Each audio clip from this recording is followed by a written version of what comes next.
Camarades et amis, toutes les bonnes choses ont une fin. Ce sera donc la 6e et dernière vidéo consacrée donc à la présentation de mon livre La Révolution citoyenne au cœur. Aujourd'hui, on trace des perspectives, des bilans, l'articulation entre la France insoumise et le parti de gauche, et surtout, comment réussir à renverser la table, car c'est bien le but de la révolution citoyenne que nous avons tous au cœur. Donc, dernière vidéo sur ce thème. Pourquoi pas d'autres vidéos sur d'autres thèmes, puisque les retours qui me reviennent font état justement d'un succès de ces vidéos.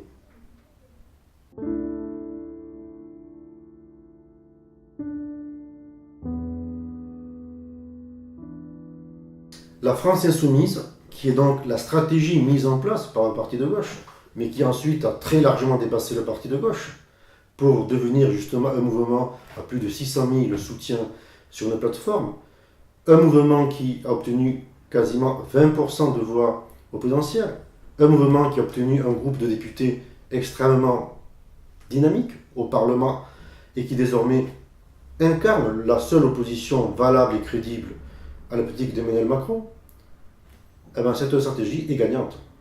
Beaucoup, à l'époque, disaient que c'était un suicide. Mais dès lors que l'on fonde une stratégie sur une analyse politique extrêmement pointue, en montrant justement que les cartels ont fait leur temps, que la latéralisation droite-gauche n'est plus valide, ou en tout cas a perdu beaucoup de sa validité, eh bien peut-être que les bases sont suffisantes pour espérer devenir un acteur politique crédible, de premier plan. C'est ce qu'a fait la France insoumise, avec une intervention constante dans les débats, un déploiement sur tout le territoire. Effectivement, la France insoumise incarne sur les marchés que nous allons distribuer un espoir et quelque chose qui permet à beaucoup de citoyens d'espérer que demain soit meilleur qu'aujourd'hui.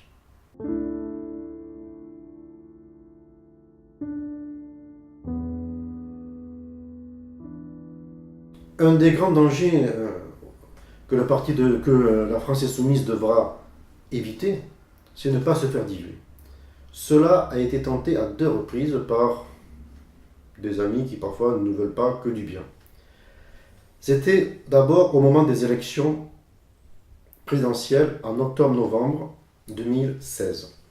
Certains qui avaient dû se résoudre à ce que Mélenchon soit leur candidat à la présidentielle avaient dit oui, on accepte Mélenchon candidat, mais le cadre de campagne ne sera pas la France insoumise. Il faut un autre cadre plus ouvert, disait-il, qu'il proposait d'appeler Front commun.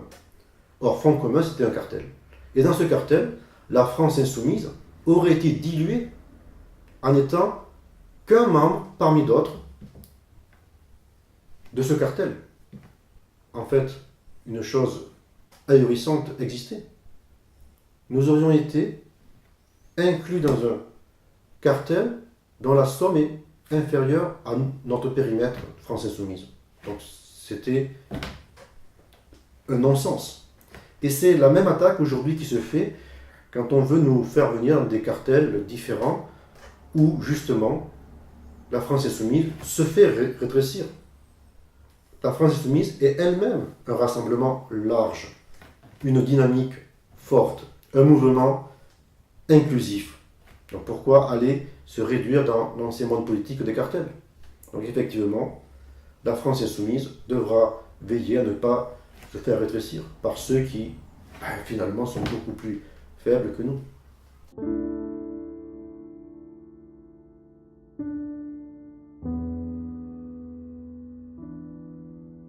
Aujourd'hui, une question se pose. Quel rôle doit avoir le parti de gauche?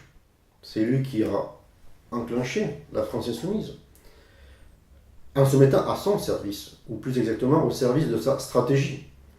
Le parti de gauche a été utile au déploiement de la France insoumise. Ce sont des militants aguerris, avec un savoir-faire, une détermination, car je peux vous dire que le militantisme au sein du parti de gauche est un militantisme exigeant, éreintant, fatigant.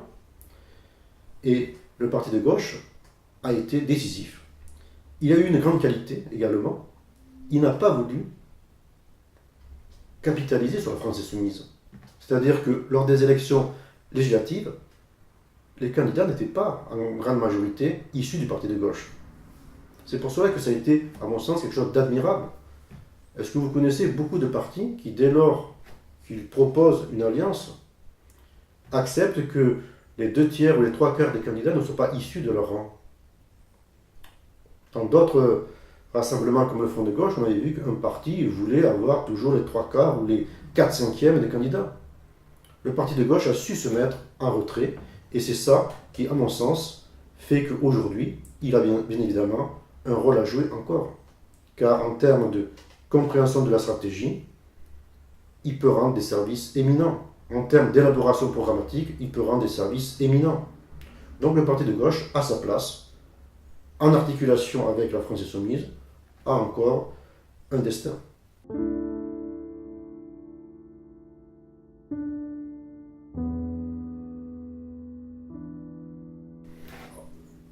Un des grands succès également du parti de gauche, c'est qu'il a été, à partir de 2008, pas uniquement un simple parti de plus à gauche qui aurait apporté de la balkanisation. Il a su toujours être conscient qu'il était moins important que la cause qu'il défendait. C'est son succès.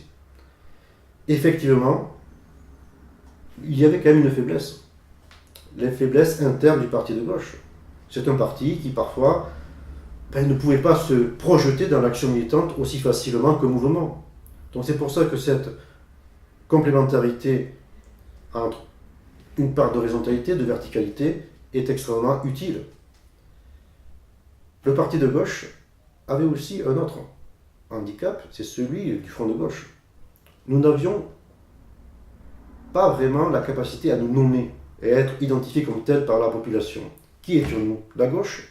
Mais certains disaient, le PS est de gauche, ou du moins prétend l'être. La gauche de gauche, ça veut dire quoi? Ça veut dire qu'une gauche n'est pas de gauche? C'est de la confusion. L'extrême gauche? Surtout pas, parce que notre vocation majoritaire nous interdit de nous enfermer dans un réduit d'extrême gauche, dans lequel justement les médias dominants auraient voulu que nous allions de nous-mêmes. La gauche rouge et verte, ça veut dire quoi? On avait du mal à se nommer. Et le grand succès de la France insoumise, c'est précisément que désormais on peut se nommer. Et très rapidement on est identifié comme les insoumis. En politique, être capable de se nommer, c'est exister. Et exister, c'est peser. Donc c'est pour cela que aujourd'hui, la stratégie de la France insoumise, l'outil France insoumise, a permis de résoudre une difficulté qu'on n'avait pas vraiment totalement réussi à surmonter. C'est notre identification, se nommer. C'est pour cela que la France insoumise, aujourd'hui, c'est la stratégie et l'horizon.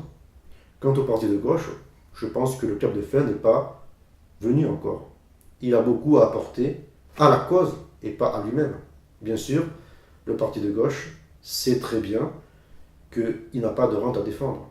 Il n'a que des combats à mener au service de l'intérêt général. Et aujourd'hui, l'intérêt général, c'est la France insoumise et sa stratégie. Voilà donc ce que j'ai voulu dire dans mon livre pour montrer que ces 10 ans de mélenchonisme, entre guillemets, terme impropre, parce que ce n'est pas bien sûr rattaché à un seul homme, c'est avant tout un courant politique qui existait dans la société. Et que quelque part j'avais identifié très tôt, dès 2002, comme un courant de gauche républicaine et sociale, d'où la création de l'Agoreps Prométhée. Et bien ce courant est à vocation majoritaire. Nous continuons donc pour que survienne un jour la révolution citoyenne que nous appelons de nos vœux.